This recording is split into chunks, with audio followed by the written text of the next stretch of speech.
Welcome to another video and what I'm calling the deep dive a la carte, where I'm just focusing on specific areas. Okay, so what I want to do is I want to come up here and just look at all things nose cone in the V-nose, and all of this is somewhat very specific to my trailer, somewhat custom, as opposed to, by anybody's plan. So let me take a look at this. Really quickly, of course, overall you see, back in here, if I can scoot back, you can see my air hose reel, and that air hose reel right now has 100 foot of Flexzilla air hose on it. And normally I have 150 foot on there, but my 50 foot was old and it started to develop leaks.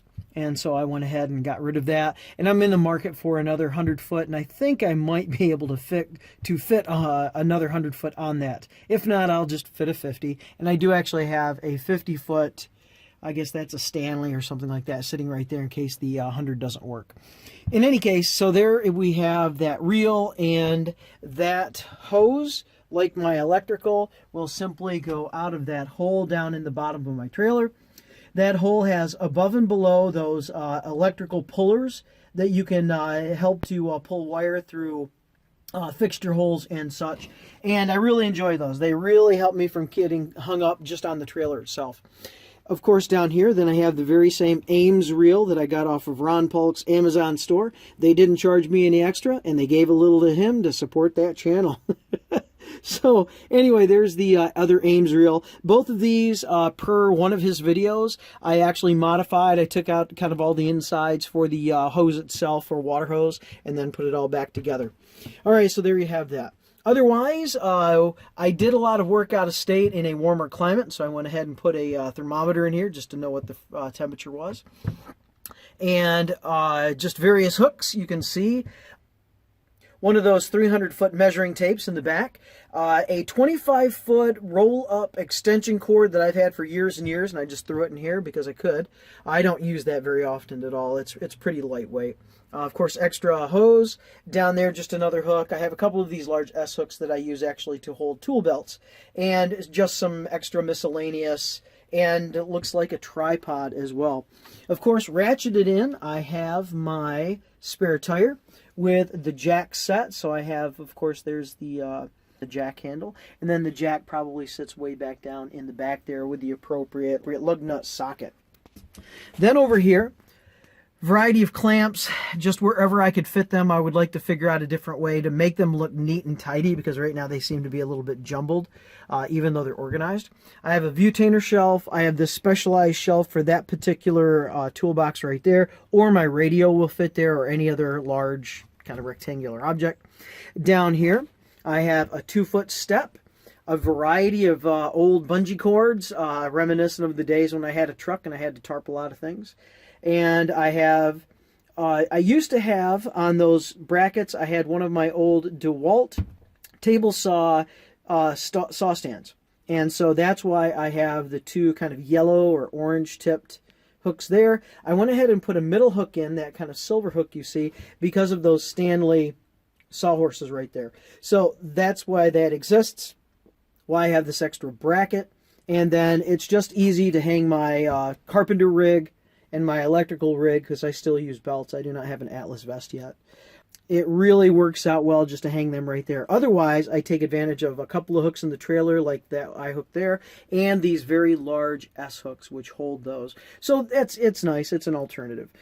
Scooting over here, I just have a variety of extension cords on the other silver hook that I had, because you buy them in sets of 2. So I just hung that one there. And then down, I have certainly the 60-volt flex blower, which I love. Great for cleaning up a job site. And a couple of Chocks, my broom, which doesn't move, and a couple of cones. And I do have some buckets that normally sit there as well, a couple of Lowe's buckets, 5-gallon. And then my concrete boots right down there. So that's kind of what the nose cone looks like. This particular shelf here I custom built, and it is L-bracketed very, very significantly, because that's holding a lot of weight. That right there may be 30 pounds, maybe a little bit more, because that's all my plumbing, kind of my grab-and-go plumbing, if you will. If I'm going to install a sink, like a faucet, a sink, if I'm going to do any plumbing of any sort other than like new construction or gut and remodel plumbing, I'm going to take that thing there. In that thing, It's not really a lot to actually get into, but I'll show you what actually I'll pull this out and I'll show you what's in it. Okay, so here you go. Here's what's in this. Just a variety of small hand tools, plumber's grease, natural gas detector, and, you know, just a variety of small hand tools that I typically use. A lot of small plumbing parts. You can see, you know, just anything extras from kits, and then everything I can amass. Over here, just extras again, a little bit of caulk. And then in here, not quite sure, some extra gloves, extra tape, and one of those headlamps. And somewhere in here I probably have a couple of markers. So that's the top of that. In the bottom, I simply have all of my much larger wrenches, and I do have some chemicals like plumber's putty, and there may even be some PVC glue in there. So that's all of my big stuff, including the specialized tools like that rigid sink installation tool. It's a multi-tool. That's really, really handy. The basket wrench to put a basket on a sink. And all of this. So I'm really happy with this plumbing box. It seems to have everything that I need when I go into a job site if I'm just doing some kind of residential plumbing. With the size of my trailer, I only really had this nose cone, and I was able to build a custom shelf specifically for that box or anything like it. Like my radio would work there as well as a couple of other tools that I have. So it's a little bit modular, but specifically that's what I put there. That shelf is from bottom up to the bottom of that little Viewtainer shelf, I call it. That's 13.5 high. It is 28 out to out, and it is 14 inches deep. So I have 13.5 inches of usable shelf right there. It does have those protective lips, so this thing does not slide off. That's a 3/4 by 3/4 lip that runs there with a couple of screws in it holding it. Up here I call it a Viewtainer shelf because that's what Ron calls them, because he has a lot of Viewtainers. I don't, but I still call it that just because. So a small container shelf. Anyway, I have, of course, you can see chemicals and chalk up there, some lubricants, and I think some off and Raid also.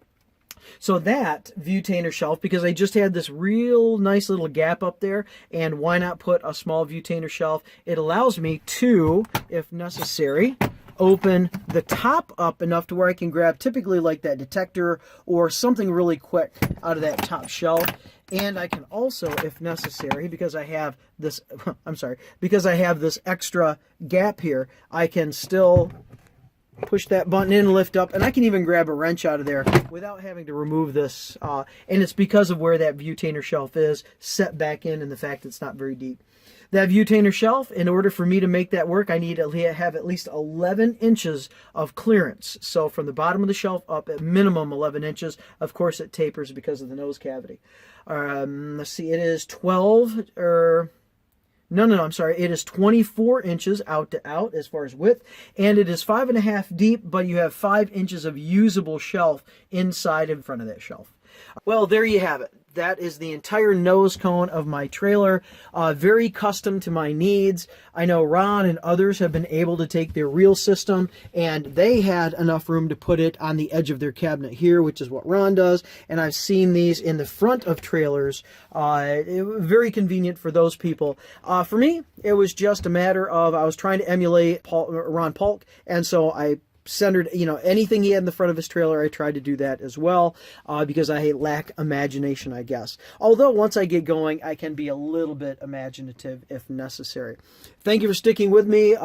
Any questions that you have about this, by all means, please ask in the comments down below, I guess.